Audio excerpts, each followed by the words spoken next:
Was 10 years old when Grandma came to live with us. It was about 6 months after Granddad passed away. And I guess, looking back, she must have been lonely in that big house of theirs, rattling around with only the grief and memories for company. So despite a few protests from Mom, my parents took her in. There were no protests from me, or none at all. Grandma was loud and fun, and I loved her. She had an almost limitless supply of boiled sweets, and she'd always slip me a couple whenever she saw me. She was always the first to stick up for me when I got in trouble too. But it was her stories I loved best.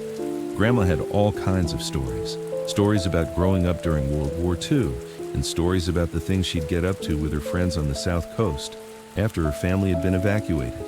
Sad stories, funny stories, adventure stories. But it was her scary stories that were my favorite. Grandma had lots of scary stories. She told me she dabbled in the occult when she was a teenager, trying out Ouija boards with her friends, tarot cards, fortune-telling, all that stuff. Most of the stories I'd laugh off or forget about not long after she was done telling them. But there were a couple that really did spook me a bit. I was only 10 at the time, you have to understand. And Grandma certainly knew how to bring the stories to life. She'd shut off the lights in my room so only the glow of the night skies shone through the curtains, and she'd shuffle in real close. Close enough so I could see the wrinkles on her face and smell the boiled sweets on her breath. Close enough so her deep blue eyes could stare straight into mine. She must have given me nightmares with a few of those tales, but now, years later, there's only one that I can still remember. The only one that stuck with me. The story about the shower and Mr. Longfingers. Grandma told me about Mr. Longfingers one night after I asked about her baths. Grandma used to love her baths. She'd spend ages in them, light candles and incense, and lie in the tub, humming to herself until the water turned cold. It drove my mom crazy. But when I asked her why she loved them so much, she said it was the only place she could relax. It was the only place that was safe for her to relax. You know, people like me who are, well, more sensitive to certain things, we have to have baths, she told me seriously one night, shuffling closer on the bed. I couldn't possibly spend that long in the shower. It'd be far too risky. Grandma stared at me with those blue eyes of hers, unsmiling, and I knew it was time for one of her stories, one of the scary ones. I shivered with pleasure and pulled the covers up to my chin.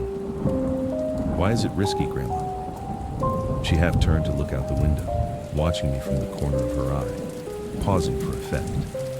I waited, feeling my heart rate pick up ever so slightly in my chest. Well, she said after a moment, it's only risky if you close your eyes, of course. If you close your eyes for longer than 10 seconds.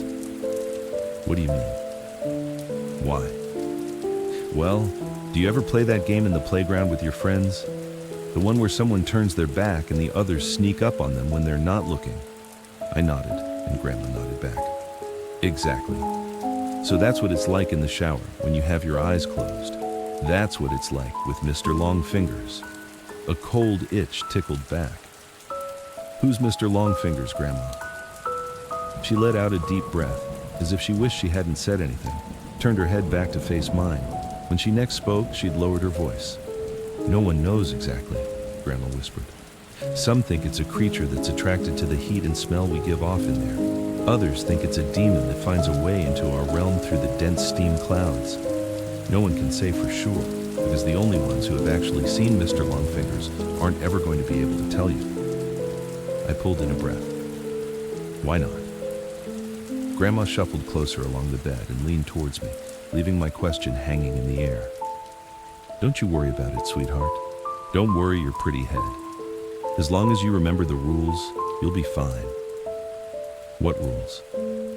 Well, when you're in the shower, you try not to close your eyes for too long. 5 seconds is fine, and 10 is just about okay too. But any longer than that. Yeah? Then what? Well, any longer than that and you may just start to feel something in the room with you, something watching. And if you ever go longer than 15 seconds, that's when you might start to hear a noise too. Hear what? The soft tap, tap, tap of fingers on glass. Fingers drumming against the glass door of the shower. If you do ever hear that noise, God forbid, will you make me a promise? What, Grandma? Promise me you'll never open your eyes." I barely slept that night, hardly at all. I'd close my eyes and try to relax, but every time I did, I'd imagine a face pressed against my beepa.